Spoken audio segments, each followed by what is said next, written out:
तब्बल 5 दिवसांपासून सुरू असलेले सुशील रघुवंशी यांचे अचलपूर पोलीस स्टेशन समोरील आमरण उपोषण शेवटी रक्तदान शिबिर घेऊन संपन्न झाले।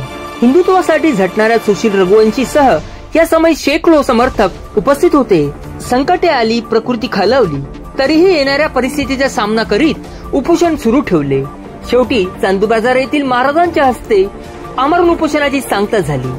अचलपूरचे आमदार प्रवीण तायडे यांनी उपोषण स्थळी भेट दिली होती आणि वाद निर्माण झाला होता। धक्काबुक्की झाली आणि आमदारांना आल्या पावली परतावे लागले होते। पण नेमकं काय झालं होतं उपोषण स्थळी हे स्पष्ट केलं उपोषण करता सुशील रघुवंशी और राम बघेल यांनी। जो कल आमदार साहब ने इस विषय पे स्पष्टीकरण दिया है क्या वहाँ पे मैं उपोषण क्या रे भाई समस्या जानने के लिए दिया था या कोई उसमें विषय बोलने के लिए गया था, ऐसा आमदार साहब ने स्पष्टीकरण दिया, ऐसा मैंने आपके न्यूज़ के सबों के न्यूज़ पे से देखा, लेकिन उसमें तो कोई अभी तक न्याय मिला नहीं।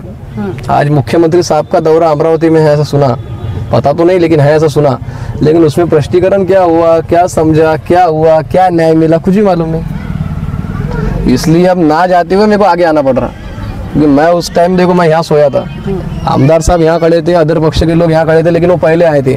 यहाँ कोई पक्ष का आदमी नहीं है, यहाँ कोई जाति का आदमी नहीं है, कोई इसका नहीं, यहाँ सनातन हिंदू धर्म के लोग आए हुए हैं। यहाँ पे पक्षपात करने थोड़ी कोई आया है, ना मैं कोई पक्ष का हूँ, ना मैं ऐसा बोल सकता मैं प्रहार का हूँ, ना मैं ऐसा बोल सकता ना मैं बीजेपी का हूँ। मैं कोई पक्ष का नहीं और मुझे कोई पक्ष लेन देन नहीं, मैं आगे से बोलते आ रहा हूँ। और ना मेरे को यहाँ पे इलेक्शन लड़ना है, सबसे मेन बात बोलता मेरे को ना ये नगर परिषद से लेन देन है यहाँ पे, ना मेरे को कोई पक्ष से, ना कोई मुझे किससे लेन देन नहीं है।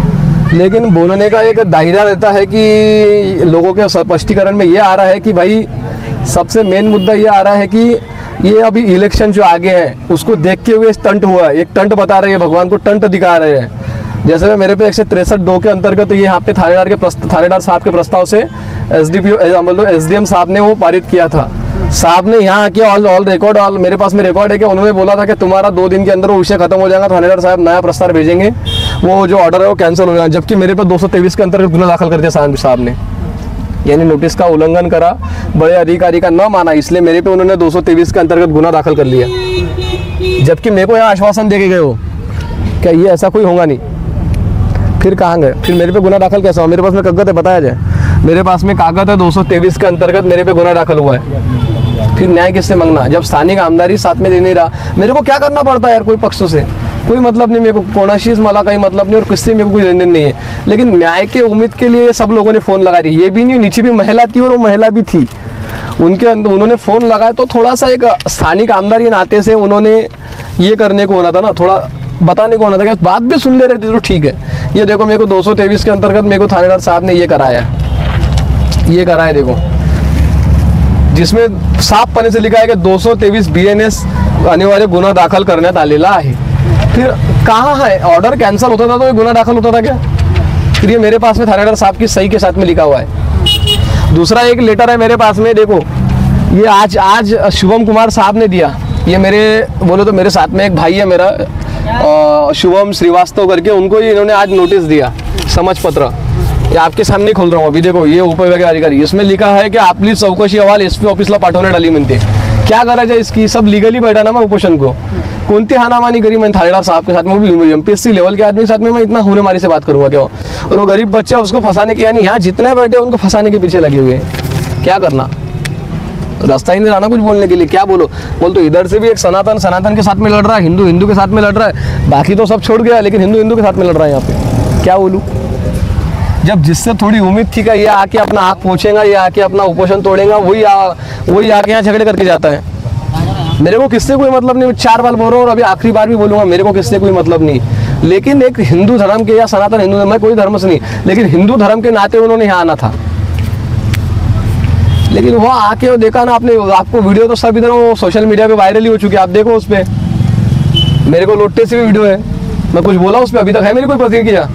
हर प्रतिक्रिया मेरे को बोलने की नहीं थी, लेकिन आज उस पर मजबूर की गई, बोलने पर मजबूर की गई। ये भी था बोलने वाले, ये भी थे बोलने वाले, पीछे भी बोलने वाले थे, सब थे, ये भैया भी वहाँ पे थे, सबके सामने ये बात हुई ना, मैं अकेला थोड़ी था, कितने लोग थे, कम से कम 200 से 300 लोग थे। फिर सबके सामने जब मैं क्या बोल रहा, जब मेरे को समझ में आ रहा है कि गुनाह है, ये गलत है, तो फिर ये इनको क्यों नहीं समझ में आ रहा कि गलत है? हमारे से ज़्यादा शिके वाले हैं, सत्ताधारी आमदार है या सब है, उनके पास में पावर है, तो फिर उनको क्यों नहीं ये समझ में आता कि ये ऐसा विषय करके। आमदार साहब ने एक चैनल पर बाइट नीति में ये बोली थी कि जैसे उनको यहाँ बुलाकर जैसे पहले से प्रहार के कार्यकर्ता यहाँ बैठा के रखे थे और जानबूझकर उनको टारगेट करके जैसे वो बातें हुई, जिसके वजह से उन्होंने जवाब दिए, जिसकी वजह से इनका तमाशा था। अरे भाई, वो यहाँ पे सनातन हिंदू धर्म के लिए आया था। जो राम, मैं नाम लेता शूट में, मेरे को नाम बोलने की बहुत अच्छी आदत है। मेरे को जिसने गुनाह किया उसने किया, नहीं किया नहीं किया। राम बघेले यहाँ बैठे थे, पहले से थे, उनके आधा घंटा पहले से आए थे वो, उनके आधा घंटा पहले से आए थे और वो पहले दिन से आ रहे, जो है मैं सही बोलूंगा, पहले से आ रहे थे। और इनके पहले जब नीरज अर्बन के खिलाफ मैं बैठा था तो आमदार साहब ने ही मेरा उपोषण तोड़े थे, मैं वो भी मान्य कर रहा। उन्होंने बोला ना, कबूल किया कि उन्होंने मेरे इससे पहले आके आमरण उपोषण तोड़े, मैं उनको गलत नहीं साबित कर रहा। लेकिन जो राम बघेले यहाँ बैठे थे तो उन्होंने सिर्फ हिंदुत्व की बात करी। आप देखो रिकॉर्डिंग में, वहाँ पे बच्चू कडू का नाम सबसे पहले लिया किसने, मैं नहीं बोलूंगा, आपके पास में वीडियो है। और मैं कितना बोलूंगा कि नाम नहीं लिया तो आप तो मेरे को कल झूठ साबित ही कर रही हूँ कि आपके पास में वो इतना बड़ा जो है वहाँ पे घटना आपके पास में रिकॉर्डिंग है। अब इसमें हिंदू धर्म में बच्चू कडू का नाम कहाँ से आया, या कोई माजी आमदार का नाम काहे के लिए आया? यहाँ तो हिंदू धर्म का बैठा है ना। देखो हमारे पास में डॉक्टर बाबा साहब अम्बेडकर का फोटो भी पीछे लगा हुआ, क्योंकि हम संवैधानिक पद्धति से लड़ाई लड़ रहे हैं। ये ऑपोजिशन बैठने का कारण, यहाँ बैठने से देखो आज का 5वां दिन है, शुगर एकदम लो तरीके से बताई डॉक्टर ने, मैं नहीं बोल रहा, सबके सरकारी डॉक्टर पुलिस वालों ने लाके दिए। इतना ताकत से बोलने का कारण ये बाबा भोलेनाथ है बस, सिर्फ इसके अलावा कुछ नहीं। मेरे को साहब एक बात समझती है, यहाँ जो हो रहा है ये अन्याय हो रहा, यहाँ जो हो रहा वो यहाँ हो रहा। जब वो क्या गलत बोला मेरे को बताओ, ये सब कुछ गलत बोला क्या उन्होंने? जब हिंदुत्व की सरकार, मैं जो है मैं संवैधानिक पद्धति से लड़ूंगा, उन्होंने बोला क्या गलत? हिंदुत्व की, ये हिंदुत्व का यहाँ पे रहने के बाद में ये बात आनी को नहीं चाहिए थी। और ये बता रहे हैं क्या, पता नहीं, लेकिन उनके कार्यकर्ताओं को तो पता नहीं ना मैं उपोषण पे बैठा हूँ, वो यहाँ पे मिलके गए थे, उनको पता होनी चाहिए ना ये सब बात। मेरे से बड़े हैं सब, इससे विचारधारा से बड़े हैं, पद से बड़े हैं, मुंबई तक उनकी बात जाती है। तो ये थोड़ा सा बात उन्होंने कैजुअलिटी लेके, बड़ा ठीक है चलो मान लेता मैं 10 मिनट का, से वो पक्ष का आदमी आया था। आप मिलने किसको आए थे? मेरे को आए थे ना, आप क्या उसको मिलने आए थे क्या? वो उपोषण पे बैठा था क्या? अनशन पे तो मैं बैठा था ना। फिर आपने ये जो बात आई है मेरे से मिलने के बोला था ना, क्यों भाई तूने उसको क्यों बुलाया? मैं तो गया चूल्हे में, मेरे को तो कुछ बोला ही नहीं, इधर लड़ाई चालू हो गई। मैं जब उनके बोल रहा था सर आप मेरे से बात करो, सर आप मेरे से बात करो, देखा ऐसे हाथ लौटते से वीडियो है। मैं नहीं बोलूंगा, आपके पास में वीडियो है उसका, जो सही बोलूंगा उसका वीडियो है ना भाई, फिर उनसे आप क्या है तो आप देखिए। क्योंकि हमारे लिए शोकांतिका की बात है कि हम, मैं देखो मैं बीजेपी पार्टी को एक क्रॉस नहीं कर रहा हूँ, मैं देखो अभी भी आपको बोल रहा हूँ बीजेपी पार्टी बहुत अच्छी है, लेकिन कुछ उसमें के है जो इसको ऐसा टंट कराने के बारे में, मैं बीजेपी को खराब नहीं बोल रहा हूँ, हमारे लिए आदर का थंब है हमारे सभा। लेकिन ये यहाँ पे ये देखो ये मंच है अनशन का, ये सनातनी हिंदू धर्म का मंच है, यहाँ पे ऐसा करना ये योग्य नहीं है, मेरे को ऐसा लगता है। क्योंकि आपको लगातार पत्र आ रहे हैं तो इसके पीछे आपको कितनी साजिश लगती है क्या? बिल्कुल, अरे मैं क्या बोल रहा है, बुंदेलपुरा में जाना और मेरे पीछे एक, अचलपुर में तो मैं अभी नहीं 2.5 साल से हूँ, लेकिन सरसों में तो अभी आ रहा हूँ ना, फिर अभी क्यों आ रहा है, इसके बड़े बहुत बड़ा साजिश है। मैं बुंदेलपुर में जाना, और मैं नहीं कर रहा, मैं आपको लगता हूँ कि मैं उसमें प्रकरण कर रहा, ये मेरे सब जो है ना ये मेरे भाई कर रहे हैं, सब मेरे साथ में खंडे। देखो अकेले से कुछ नहीं होता, अकेले से कुछ होता, मेरे साथ में हर एक है, सब है। देखो यहाँ बैठे, कुछ कैमरे के आगे नहीं आ सकते, कोई पीछे नहीं आ सकते, कोई पद की वजह से नहीं आ सकते, कुछ आ नहीं सकते, वो सब है हमारे पीछे। पूरा सनातन हिंदू धर्म है, लेकिन वो खुल के आगे नहीं आ सकता, क्यों? तो थोड़ी सी उनकी मर्यादा है, थोडासा त्यांचा विषय आहे, म्हणून ते पुढे येऊ शकत नाही, त्या कारणास्तव ते साजिश तर आहेच ना। मी तिथं जाणं म्हणजे जो तिथं म्हणजे कसं आहे, लोकांना चांगलं केलेलं सहन होत नाही, त्या कारणास्तव कसं तरी याला वाड़ेवर धरून कैसा तभी उसको पकड़ में लाना और वहाँ से वो उसको हटा के, ये तो देखो 1.5 साल का मुद्दा, अभी इनको जमानत हो गई, एट्रॉसिटी एक्ट से उनको जमानत हो गई है, जमानत हो चुकी है। और रह गया विषय अभी न्यायालय पे चालू है ना, न्यायालय पे हमारा पूरा भरोसा है, मैं आखिर तक बोल रहा हूँ, न्यायालय पे पूरा विषय चालू है, अभी नागपुर खंडपीठ में केस चालू भी है हमारी, फिर क्या रह गया? लगातार 5 दिन हो गए आपको अनशन करते हुए, अभी प्रशासन से आपकी क्या मांग है?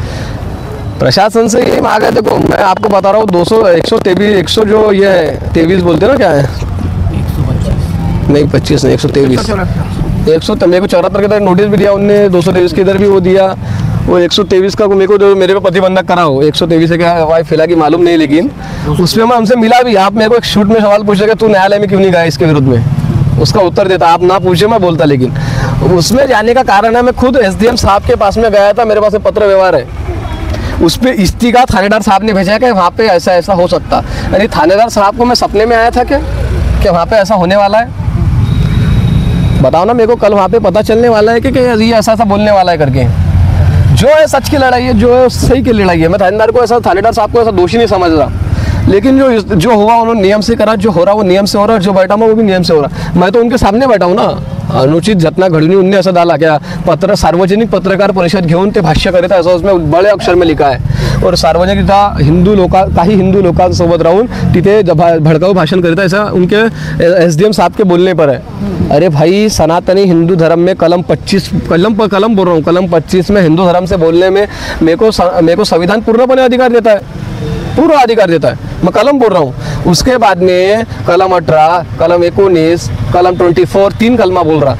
मैं पत्रकार परिषद क्यों नहीं लूँ? मैं स्वतंत्र हूँ ना भैया। मैं किसमें गुलामशाही में थोड़ी बैठा हूँ कि कोई मेरे आंख पर कोई मंत्रियों का हाथ है, कोई आमदारों का हाथ है क्या मैं उनके उस पर बोल रहा? नहीं, ये बाबाओं का हाथ है, ऊपर बैठा इनका हाथ है। किसके गुलाम थोड़ी हूँ मैं? जो करवा रहा ये करवा रहा, और जो करने वाला यही करवाएगा।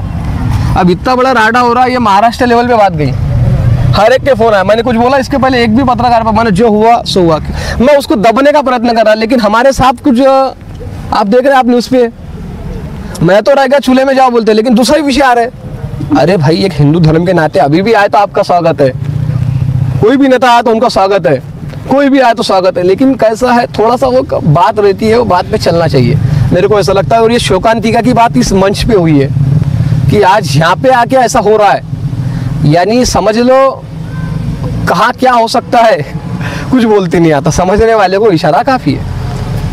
एक स्टेट सवाल आपसे कर रहा है कि जैसा तड़ीपार का प्रस्ताव बनाने का अधिकार थानेदार का रहता है, हाँ, वो प्रस्ताव वो एसडीएम को भेजता है। एसडीएम को, और वो प्रस्ताव को पास करना या नहीं करना वो अधिकार एसडीएम का रहता है।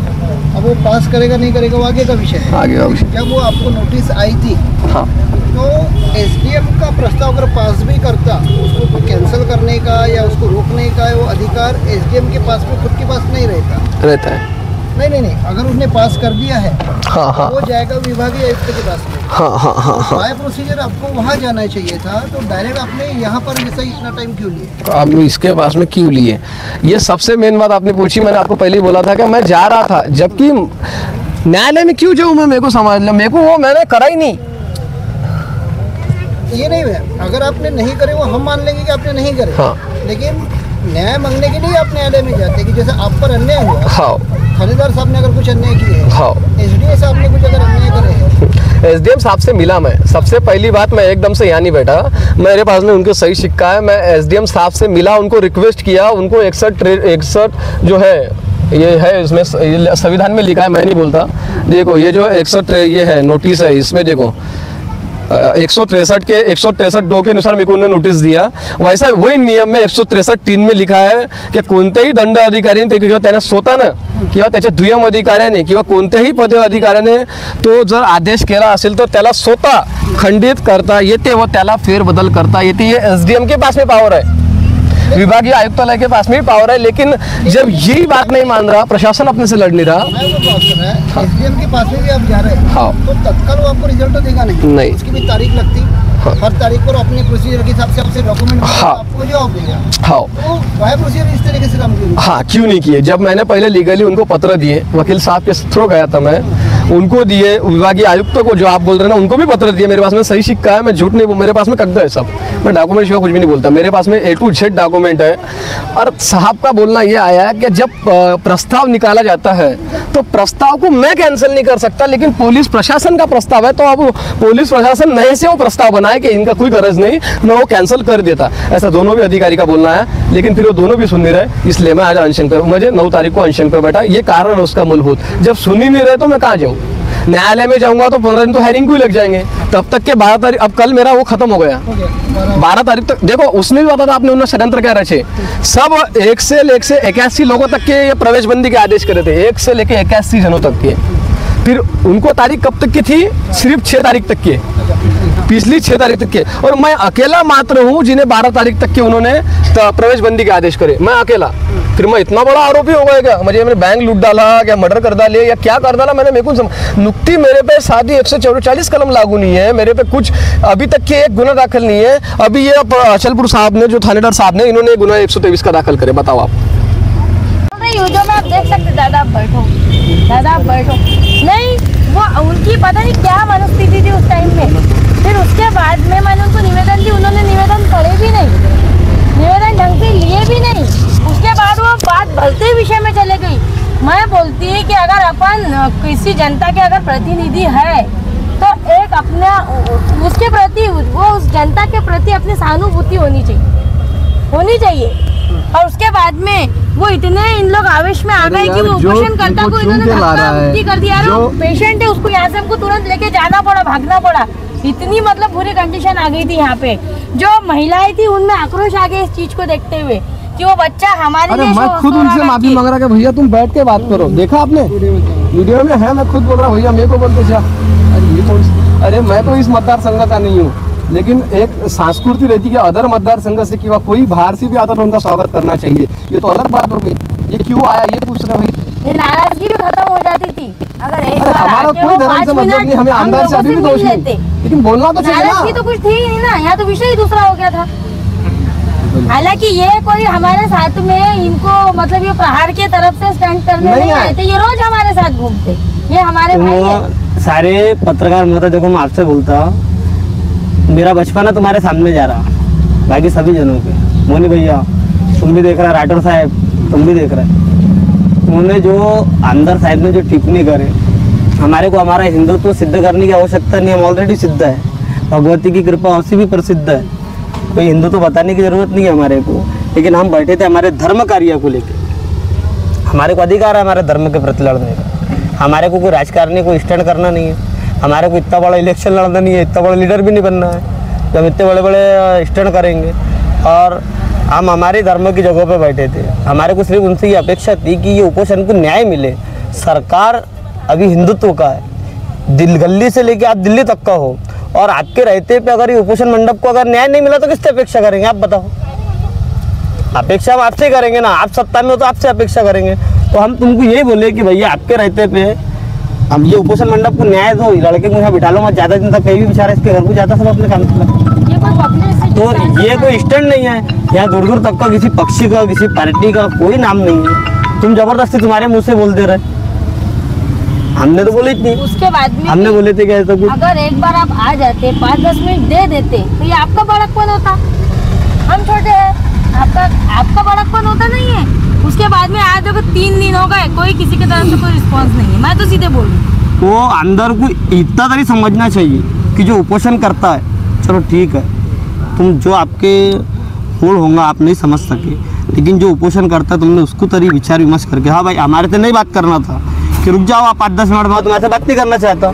जो उपोषण करता मेरी उससे बात करा, तो उससे अरे जो उपोषण करा तुम उसको ढकेल दे रहे। अरे इतनी अरे राई अच्छी नहीं है, ठीक नहीं है। विधायक साहब ने उस दिन के इसमें 2 आरोप लगाए थे कि वहाँ पर बच्चू गुडू के कार्यकर्ता बैठे थे, जैसे आपको टारगेट था वो। बराबर। और शुरुआत आपने किए थे, कुछ कमेंट्स किए थे जिसकी वजह से चिढ़ गए। नहीं ये गलत बात है। विषय क्या था वो? देखो मैं आपको अभी स्पष्ट बता रहा, मैंने सिर्फ उनसे ये पूछा भैया गली से लेके दिल्ली तक का अपनी सरकार है, और अंदर कोई भी पक्ष का हो उस पर अपना अधिकार है। अगर अंदर सुन के आया अपना अगर अधिकार नहीं होगा तो मेरे को ऐसा बोला तो हम बोलेंगे नहीं उनको। सिर्फ मैंने इतना बोला कि आपके रहते पे ये विषय नहीं होना चाहिए, ये विषय जल्द से जल्द उठ जाना चाहिए। सरकार अपने सब अपना, बाकी गलत हमने कुछ नहीं बोला इसके विषय में। ना ही मेरी कोई बाइट है, ना ही कुछ मैंने कुछ चर्चा करा, ना ही उनसे कोई 2 शब्द पक्ष के हुए, ना पार्टी के। बस वो जिसी तरीके से बस मेरा इतना बोलना और उनका अरे तू प्रहार कर, तू प्रहार कर। यहाँ प्रहार का विषय नहीं था ना, तुमने प्रहार छोड़ के डायरेक्ट वार करना चालू कर दिए, प्रहार साइड में कर दिए तुमने, और डायरेक्ट उन्होंने हमको देख के एकदम तू प्रहार का, और तुमने पैसे लिए। हम पैसे के खातिर कहाँ बिके, ये पूरे शहर को मालूम है। ये राजकारण में हम इतने बड़े लीडर नहीं है, लोग हमारे को पेटे देंगे और पेटे लेके ये पक्ष में जाएंगे वो पक्ष में जाएंगे। ये हमारे मन का सौदा है, सिर्फ धर्म के खातिर मर जाएंगे मिट जाएंगे, इतना बोलेंगे। धर्म के खातिर लड़े हैं, लड़ेंगे और लड़ते रहेंगे। हम कोई भी पक्ष में जाए, कोई हमारा मालिक थोड़ी है। आमदार हमारा बाप है क्या? कि वो जो बोलेगा हम उसकी सुन लेंगे, चलो कि ठीक है, खासदार बोलेगा तो सुनेंगे। चलो ठीक है। ये प्रहार का कार्यकर्ता है, मैं कोई पार्टी भक्त नहीं हूँ। मैं एक सामान्य किसान हूँ, अपनी खेती करता हूँ, अपने रोजगार से रहता हूँ, न किसी से लेना न किसी से देना। पर सनातन हिंदू धर्म मेरा है, उसके लिए मेरे को खड़े रहना, जहाँ भी पड़ेगा मैं खड़े होऊंगा। मेरे को पार्टी से कोई मतलब नहीं, ना मेरे को बीजेपी से लेना है, ना कांग्रेस से, ना राष्ट्रवादी से, ना शिवसेना से, ना प्रहार से। मैं व्यक्ति पसंद इंसान हूँ। मैं बीजेपी को क्यों चाहता हूँ? क्योंकि मैं एक शिव भक्त हूँ और हमारे पंत प्रधान नरेंद्र जी मोदी वो भी एक शिव भक्त है। देखना आपने, वो हर इलेक्शन जीतते हैं, जो भी होता है वो साधना के लिए केदारनाथ जाते हैं, ध्यान लगाते हैं। हम मोदी जी के भक्त हैं, हम पार्टी भक्त नहीं हैं। क्योंकि पार्टी आती है जाती है, सत्ता रहती है चले जाती है, पर व्यक्ति का जो रहता है, व्यक्ति जो रहता है उसके स्वभाव की चर्चा उसके जाने के बाद भी होती है, उसके जाने के बाद भी होती है। और मैं व्यक्तिगत, जब भी इलेक्शन आते हैं मैं व्यक्तिगत ही अपना मतदान करता हूँ।